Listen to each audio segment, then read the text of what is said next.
Alright guys, so if you clicked on this video right here, you probably saw the title. I really hope I can catch your attention just quick enough before you jump in the comments and just start going off. Because I have a very good reason for why I sold my Livescope that I only had for a year, and why most likely I will never get another one. So stick around and let me explain myself. If you are unfamiliar with our channel and you haven't watched videos of me using the Livescope, I had a Garmin 1022 non-touchscreen with the LVS 34 and the GLS 10.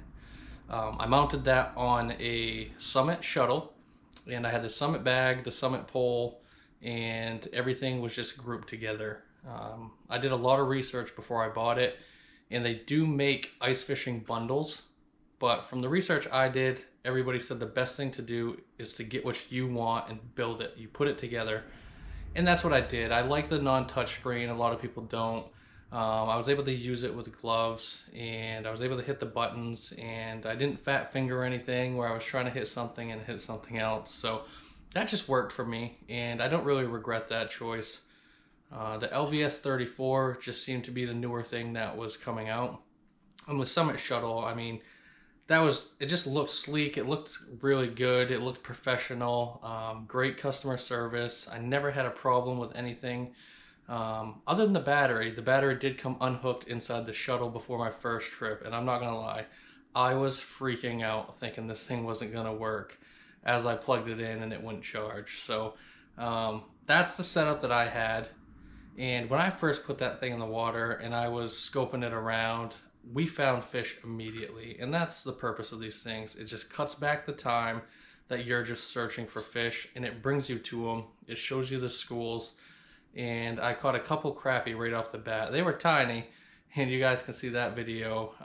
Nothing to be proud of, but it was effective, and it was effective fast, and that's what I wanted. So all in all, with shipping, with the shuttle and everything I bought, I paid around $4,000. So to put that in the hole for the first time and to get anything on the jig rod was awesome. That 4,200-ish didn't count all of the poles that I went out and bought. But I'm keeping those. I might pick up a Vexilar or something else later on, and keep doing a little bit of jigging. I don't want to give up on jigging.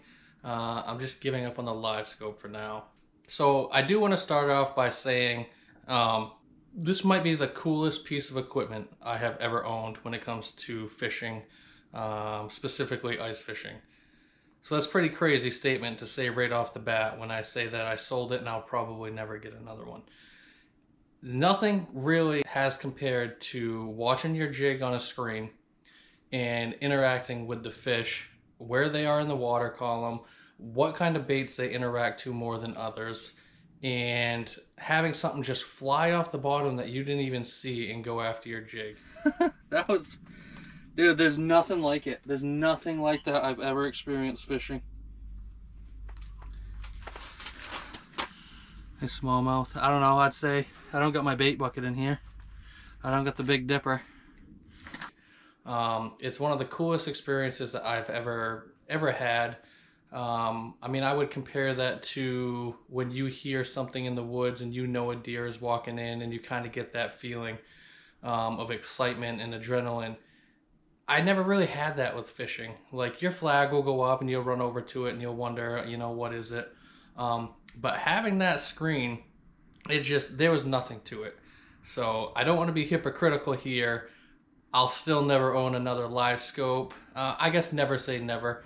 I don't plan on getting another one as of this time right now. The other aspect I really liked about it was you're kind of learning fish behavior. Okay, so you're learning where they are in the water column. You can see the depth a lot easier. I was surprised. Even in deeper water, I thought we would see the occasional fish swim by middle of the water column at 40 feet.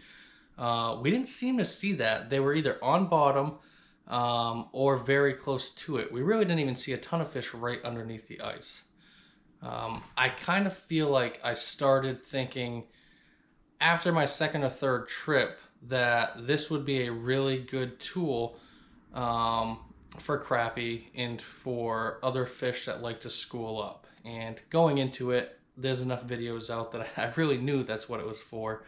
But we went to a place heavily loaded with salmon, and I guess in my head, I just thought I was just going to see all kinds of salmon. And as much as I told myself not to think this way, I also had a fantasy in my mind that pretty much every time we saw a fish, all we have to do is throw whatever bait we have, and that's just simply not the case. This thing is not going to catch fish for you. You still have to educate yourself. You still have to learn. And we did. We learned a ton on just colors and different spoons or rubber worms. And it was a huge learning curve. Even though you tell yourself, don't think you're just going to go out and catch a bunch of fish because you have this. So as much as I told myself no, you see those fish on the screen, you're dropping down to it, they're flying at it, and you just think they're going to bite. And they swim right by it. So it's just a learning thing, and you really learn what the fish like to do, and it just makes you think whether you have a tip up or you're jigging without this thing, or even if you're open water fishing. How many fish have really been around my bait that I never knew were there that are doing this exact thing? I'm really starting to sound like I'm advocating for the Livescope, aren't I? So you're probably asking yourself, why don't you want to use this anymore? And my best answer I can give to you guys is this was not a tool that I thought was right for our YouTube channel. It's a right tool for fishing. It's the best tool for fishing. You could probably put your line on a stick you find in the woods. As long as you have this, you're going to be successful. But that's not the case at all. It's not the tool that I wanted for our family YouTube channel. And I definitely want to be clear about that. I loved this thing, and I can't say it enough that there's nothing like it. And there's nothing like seeing those fish, and the kids think it's cool to see that, especially for the first time. I was like a kid when I saw it for the first time. So I definitely don't want to discourage people that don't have a channel, or maybe this is what they want their channel to be, to not go out and buy that. So let's get into it a little bit. So the first thing I'll say is this thing is not light. My setup came in at about 35 pounds, and I was able to get it out on the ice. The weight really wasn't an issue for me because I bring enough stuff. I do have a snowmobile, four-wheeler. I have the jet sleds. I actually built a box for this to go into. And the reason why I built a box is another con for me, is the cost of it, okay? So by spending over $4,000 for this thing, I was really nervous every time I went out. So I really took good care of it. That's really a negative because in the back of my head, I was just always nervous that I was going to take a turn too sharp or hit a bump too hard and this thing was going to break. So I'm constantly babying this, and a lot of times it just added more stress. I was updating this, and it took a while to update, especially those first updates you do. And it literally tells you on the screen, basically, and I don't know what word for word is, if you unplug it or shut it off during that time, basically you just ruined the unit. Now, I don't know how true that is, and I don't know if it happened once or twice, nothing would happen. Maybe some people that have had a Livescope longer than I have can jump down in the comments and let me know. But I did an update once, and it got done, and about 10 minutes later, we lost power. And I couldn't help but think, what if we lost power when this thing was doing the update? Would that have just ruined the brains of this thing, which was about, I believe, $1,200-ish. So that definitely scared me. So another thing that I viewed as a con with this is just the amount of other stuff that I wanted to bring. Notice I said wanted. Not that I had to bring, but I wanted to bring. I bought every action jig pole that you can imagine because I said I need one for each species of fish, which is not the case at all. But that didn't matter. I bought a rod locker and I was going to fill it. I spent a ton of money on just baits and jigs and all kinds of other stuff. And you can really go down a rabbit hole of buying a bunch of stuff for that. So that was kind of another thing that I was like, you're bringing more stuff out. I had to upgrade my jet sled because of all the stuff that I was bringing out.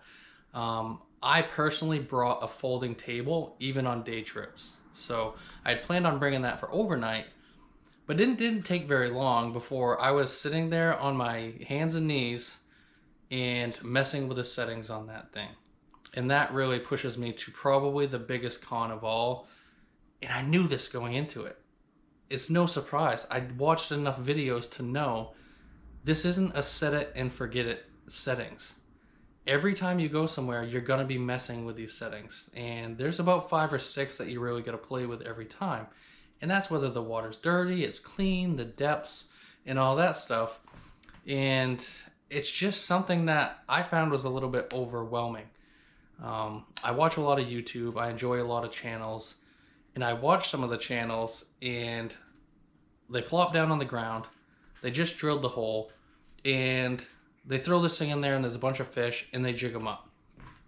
So it's easy to get that in your mind that that's what's going to happen. However, that's not really the case. You don't know how long they sat there trying to find those fish off camera. You don't know how well they know the lakes and the ponds, and they might have been to these places their whole life, and they know some good spots and all that, which is awesome. That's what you want to do as a fisherman. That's what you want to learn. But in my mind, again, I knew that wasn't the case, but still, when I got out here with this Livescope, I drilled the hole, I plopped down on the ground, I threw it in there, and you're looking at a downward angle, you know, so sometimes the sun is kind of putting a glare on it. So you're kind of looking down, but your eyes are looking up. And I honestly found myself getting migraines. There was one point we even had to leave a trip early. I had to have Paul pull my jet sled because I had more stuff, because I couldn't even pull the jet sled. I had such a migraine. So that's when I learned, bring the table out, get it up off the ground, and you'll be able to see things better when you're messing with the settings. So again, probably the biggest negative that I found was I wasn't setting up my traps. I wasn't even setting up the shelter. I was getting out there, I was all excited, I was drilling holes, and I was getting this Livescope in and trying to dial in the settings. And at that point, you're not fishing. You're not helping the kids get their traps in. You're not getting the shelter up so it's warm. You're not cooking breakfast. You're not, you know, throwing the kids in a snowbank. That's the stuff that I wanted my channel to be, was teaching, making people laugh, playing with the kids, showing that you can get the kids out there and enjoying this sport, because it's really starting to die out. People aren't getting into it as much, and I think with YouTube we can really bring that back. And I wasn't doing that when I was playing with settings for the first 3 hours of the day. So I told you guys the biggest con about this thing is the settings. I do want you to know it's doable. You can learn this stuff if you take the time to do it. I think it would have been easier if I could have put this out on a boat and sat in the seat in the boat and really kind of got the thing dialed in where I was really learning about it. I fully believe we're going to have a really good year in 2 or 3 years up here in Maine, unlike the last 2 or 3 years. And I might be sitting on the ice, bored, regretting my decision to get rid of this. So don't think that that being a big con for me is going to be a big con for you. I learned a ton every single trip I went out. It is 100% doable. And once you start getting 1 or 2 settings figured out, it goes kind of quickly. It's just something you need to learn every single time you go out. I think even if you go into the same lake or pond, it's going to be the same thing. You're going to still have to play with the settings. And that's just technology. It's just how it's going to be. There's never going to be one cure-all for this. So don't get pushed away about the settings. This video is not trying to push people away. I know I've had more cons than I've had pros, but again, this is just something I don't want for my channel. And let's get into that. Why do I not want this for my channel? When I sat down and I thought about it and I started making that post selling this unit, what really pushed me over the edge? What really made me say this is not the tool for me? And the simple answer is you guys. That's the answer. It's the viewers. And to deep dive into that a little bit, basically what I mean by that is I love watching fishing on YouTube. I love fishing, I love ice fishing, I love everything to do with it. And everybody does it their own way.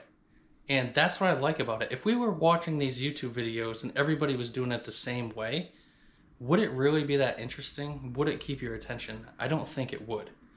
But I started losing interest a little bit in the people in the channels that had the Livescope. They're staring at the Livescope, and you're staring at them staring at the Livescope. And that was the turning point for me. That is when I said, I don't want that to be my channel. Yes, it's the newest technology. Yes, it's badass. I get that. And there's nothing wrong with the channels that are using these. And I hope they never think that I'm dissing their channels or I'm talking bad about their channels, because it's why I bought one. I bought one because of those channels. So I definitely don't want them to think that by any means. And I think it's awesome, the people that have it. I just was starting to lose interest a little bit watching a 20 to 30 minute video of somebody staring at a screen. And that really resonated with me, that I can't have my channel be a certain way that I don't like watching. If I can't watch it myself, am I entertaining you guys? And that's why we made this YouTube channel. We want to entertain, we want to inspire, and we want to make people laugh, and we want to show people what a family can do out on the ice, and then all the other adventures that we go on. That is where it's important to me, and it's super important. It's the most important thing that I want to get out of this YouTube channel. So the Livescope had to go at that time. Now there is some people that probably clicked on this video because of a controversy. There's a huge controversy right now, and there's even states putting it on the ballot to ban the Livescopes. Because I knew I was going to sell mine, I haven't really deep dived into these states' decisions, whether it's just competitive fishing, whether it is fishing in general that they don't want people to use it. You guys could educate me with that. I'd like to know, even though I don't have a Livescope. That's not the case for me at all. I don't. This is another tool. And really the best argument I could have for anybody that has the opinion, which they have their right to have, that the Livescope is unfair fishing, I invite you guys to just educate yourself with someone that has one. Instead of trying to talk negatively to them, to talk down on them, have someone bring you out with a Livescope. Bring your fishing pole and bring your tackle and cast a line out in that water toward a school of fish. Let them bring you to a school of fish so you know it is there, and you'll quickly see they're not just going to bite it. They're not jumping in the boat, and it's not as easy as some of these professionals make it look like. Trust me, I have fished my whole life. I've used fish finders, I've used sonars, I've used the Markham, I've used the different types. It's not going to just catch you fish. You still need to educate yourself. You still need to be on top of your game. You still need to be in the right spot at the feeding time. You need to be in the right pressure. I fully support the use of these electronics, and I don't think anybody will ever change my mind on that. So I'll be honest with you guys, I'm not sure if you stuck around to hear why I'm not going to have a Livescope anymore, or if you guys are already down there in the comments fighting it out amongst yourselves. But I hope you did stick around. I hope you understand where I'm coming from. Maybe some of these things that I talked about, you're kind of feeling it too. You're feeling the weight. You're feeling how much extra gear. And on the flip side, you're probably being like, wow, that was a really cool tool. The first time I saw fish on it was a huge experience for me. And maybe you're swinging that way. I hope you guys understand where I'm coming from with our YouTube channel and why this wasn't the tool for us. And I hope if you have a YouTube channel that uses this, you also understand, or maybe you even relate. Maybe it's been in your mind, do I want one? Do I not want one? Maybe you have a YouTube channel where you've never had this and maybe this gives you some clarity on whether this is the direction you guys want to go with your YouTube channel. So get back up here from the comments, listen to my points, and just know I don't have anything bad to say. Not about Garmin, not about Summit. They both make a hell of a product. They have great customer service. I can't say this enough. This just wasn't the tool that we wanted for our YouTube channel. So thanks for sticking around. Thanks for listening to my points. I know next year when I'm fishing, you guys might wonder where it is, so I definitely wanted to clear it up. I wanted to give you my 1-year review, my 1-year opinion of the tool.